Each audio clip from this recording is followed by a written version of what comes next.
Iran और Israel के बीच में भयंकर तनाव चल रहा है। दोनों तरफ से मिसाइलें फेंकी जा रही हैं और इस युद्ध के बीच में आप अक्सर सुनते होंगे कि पहला हमला ड्रोन के द्वारा शुरू हुआ, ड्रोन अटैक हुआ। ड्रोन बहुत यूजफुल होता है। आज के समय में दो देशों के बीच में युद्ध होता है तो इसमें ड्रोन के बिना युद्ध की कल्पना नहीं की जा सकती। युद्ध बहुत अच्छी चीज नहीं होती है, मानवता का नुकसान होता है, लेकिन ड्रोन जो है सिक्योरिटी, सर्विलांस और अटैक में बहुत प्रयोग होता है। तो एक खबर छप के आई सामने कि भारत कि Adani Elbit advance system private limited ने बड़ी संख्या में ड्रोन इसराइल को सप्लाई किया। इसी बात की खबर कुछ दिनों पहले हिंदुस्तान टाइम्स में भी छपी थी। हिंदुस्तान टाइम्स कहता है कि अडानी ग्रुप द्वारा बनाया हुआ ड्रोन बड़ी संख्या में इसराइल ने हमास के लिए तैनात किया और हमास पर जो अटैक बहुत से किए गए इसराइल के द्वारा, ऐसे ड्रोन का प्रयोग किया गया। तो ये ड्रोन बहुत ही उच्च गुणवत्ता के हैं और इसराइल की एलिबिट सिस्टम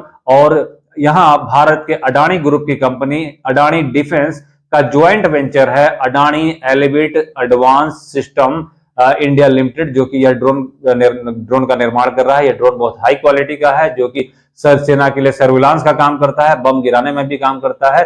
तो इस ड्रोन की सप्लाई की जा रही है इसराइल के लिए और इसराइल इस ड्रोन का प्रयोग अपने हर प्रकार के युद्ध में कर रहा है। तो आप समझ सकते हैं कि भारत की क्षमता कहां तक पहुंच चुकी है और भारत के प्रधानमंत्री ने जो देश को मजबूत करने की जो पहल शुरू की थी, जो शुरुआत की थी, वह अब रंग दिखा रही है। पूरे विश्व में भारत का दबदबा रक्षा उत्पादों के एक्सपोर्ट को लेकर भी बनता जा रहा है। तो अडानी ग्रुप सिर्फ ड्रोन उत्पाद में ही आगे नहीं है। अडानी ग्रुप का बड़ा इन्वेस्टमेंट इसराइल में है और वहां वह हाइफा पोर्ट, जो कि बहुत नामी पोर्ट है और यूरोप में आर्थिक गतिविधियों का यह पोर्ट बहुत बड़ा केंद्र होता है, उसके डेवलपमेंट में भी अडानी ग्रुप लगा हुआ है। और यह बहुत महत्वपूर्ण है कि जब G20 की जब बैठक भारत में हुई थी, तब भारत पश्चिम एशिया आर्थिक गलियारे का भारत ने प्रस्ताव रखा था और इसी प्रस्ताव का हाइफा पोर्ट भी एक हिस्सा है। और यही हाइफा पोर्ट वह पोर्ट है जो भारत से, जो यहां से यूरोप के लिए माल सप्लाई किया जाता है, वह हाइफा पोर्ट के द्वारा ही होता है। और अडानी ग्रुप जो कि पोर्ट डेवलपमेंट में अच्छा काम कर रही है, विदेश में जगह जगह पोर्ट निर्माण का काम अडानी ग्रुप कर रहा है। तो अडानी पोर्ट एंड SEZ यानी कि स्पेशल इकोनॉमिक जोन, जो कि इस अडानी का जो ग्रुप है जो कि इस दिशा में काम करता है, इसी के द्वारा ईरान में चाबहार पोर्ट का भी डेवलपमेंट किया गया है। तो विश्व के कई देशों में इसके काम चल रहे हैं।